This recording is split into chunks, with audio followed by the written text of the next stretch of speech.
একটি নতুন রিপোর্ট প্রকাশ করেছে যে মার্কিন নাগরিকরা বেশি অপরাধ ও উচ্চ খরচের শহরগুলো থেকে অন্যত্র চলে যাচ্ছেন। তারা শান্তিপূর্ণ, সাশ্রয়ী ও নিরাপদ এলাকায় বাস করতে পছন্দ করছেন।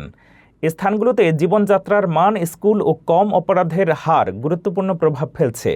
স্থানান্তর প্রবণতা দেশ জুড়ে লক্ষ্য করা যাচ্ছে। আরও বিস্তারিত জানুন রিপোর্টে। যুক্তরাষ্ট্রের একটি সাম্প্রতিক গবেষণায় দেখা গেছে, দেশের কিছু শহর অপরাধ, দারিদ্র্য এবং উচ্চ জীবনের চাপের কারণে বাসযোগ্যতার দিক থেকে নিচে অবস্থান করছে। 500টি শহরের 42টি মানদণ্ড বিবেচনা করে তৈরি তালিকায় সান জোসে শীর্ষে থাকলেও ফ্লিন্ট, ডেট্রয়েট ও ডেটনের মতো শহরগুলো মানসিক ও শারীরিক সুস্থতা, ঘুমের মান, আর্থিক নিরাপত্তা এবং নিরাপদ পরিবেশের অভাবে নিচে অবস্থান করছে। গবেষণায় ধনী উপশহর এবং প্রযুক্তি কেন্দ্রগুলি হাইলাইট করা হয়েছে। এসব শহরে উচ্চ আয়, পর্যাপ্ত সুবিধা এবং নিরাপদ রাস্তা থাকার কারণে বাসিন্দাদের জীবনযাত্রা স্বাচ্ছন্দ্যপূর্ণ।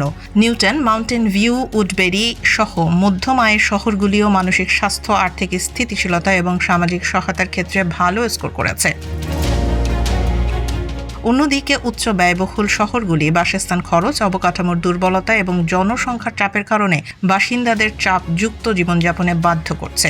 বিশেষ করে New York, Los Angeles, California ও দক্ষিণ ফ্লোরিডার মতো এলাকায় মানুষ নিরাপদ, কম ব্যয়বহুল এবং শান্ত শহরে স্থানান্তরিত হচ্ছে।